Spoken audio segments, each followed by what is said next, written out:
I spent a good deal of my 20s working in Nashville touring as a drummer. As much fun as this was, as many artists will know, a solid paycheck is not one of the perks of a gig lifestyle. And quite often I'd arrive home from tour just to see my mailbox overflowing with bills. And in all my financial astuteness as a 20-year-old, I'd take these stacks of bills, throw them in a drawer, and go on about my day. Somehow I'd convinced myself that if I didn't open the envelopes and see what was inside, then I wouldn't have to deal with it. So instead, I would stuff them in a drawer and just pretend that they didn't exist. I have a feeling that this phenomenon isn't specific to just me. In fact, this feels deeply connected to another word from that ancient Hebrew creation story, and that's the Hebrew verb kara. Kara basically means to name or call. It shows up after God separates the light from the darkness. In this poem, it says that the Creator names the light day and names the darkness night. Then this cosmic artist goes on to kara, or name, the skies and the earth and the seas. In many ancient cultures, naming held profound significance. In Hebrew, to kara something is far more interesting than simply going around and handing out labels. This is why the word kara isn't only translated as call or name, but also to summon. Beyond labeling, summoning speaks life to the unknown and the unrealized, and pulls them forward into reality. The Creator in this incredible poem summons the cosmos out of the messiness and the chaos, and does so by clarifying, organizing, and making distinctions, by naming. So yes, naming does give a label, but it does so much more. Light and dark aren't just given a title, but they're given function, day and night. Kara then sets boundaries and assigns roles to draw out the purpose and potential of what's been named. But this idea of kara goes even deeper.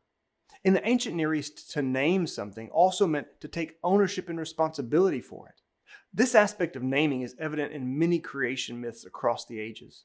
In these stories, the gods gave names to what they oversaw, things like weather or areas of land, bodies of water, reproduction, or agriculture.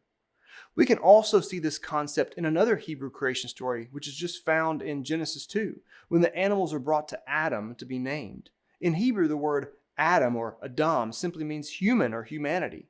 So handing this job of naming to Adam wasn't because the Creator had suddenly had a creative blockage, but instead was placing the animals under the protective care and responsibility of humanity. And if you're like me, we can probably admit that we've pretty well dropped the ball on that one. But there's something about this act of naming that takes what's ethereal or conceptual and makes it concrete. And it's this concreteness, this taking ownership and responsibility that I, as a 20-year-old drummer, was desperate to avoid. Somehow, there's this real sense that if we don't acknowledge or name something, then it isn't real or won't affect us. This is what we mean when we say, sweep something under the rug. Maybe you've known someone who could tell something inside their body wasn't right, but they refused to go to the doctor because they were afraid of what the diagnosis might mean. One of the most powerful moments for those in recovery and in 12-step programs happens before you even get to step 1. It happens in the act of showing up, owning the truth, and naming why you're there. So the question then is, what are the things in your life that are still sitting unnamed? And I think it's important to say that naming isn't just about owning the deep or the dark places in our lives, but what if there are real gifts inside of you that are laying dormant, just waiting to be spoken to and summoned into reality? Maybe you're living with untapped potential and lacking a sense of purpose or fulfillment in your life and work. Is the work you do or the team you're a part of not reaching the levels of potential that you know are possible? Well, what if it's simply because specific roles and expectations haven't been clearly set out and defined for you? You see, once issues are named, we can begin taking ownership of them and begin moving towards greater purpose, freedom, healing, reconciliation, transformation, and ultimately, great joy. You know, it takes tremendous courage to step out and name what's missing, painful, unjust, or difficult in our surroundings. Sometimes it takes even more courage to name the light and the dark within ourselves. And this is the wisdom and power underneath that ancient practice of lament. Lament names and gives voice to our inner and outer world, declaring something is out of order, while still holding on to hope that things could be better.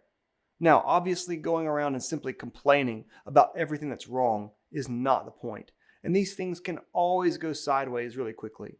But the key to keep that from happening is to begin from a posture of compassion, compassion both for yourself and compassion for others. When we start with compassion, the act of naming can then bring a shared sense of reality to a situation, and actual change and transformation can take place.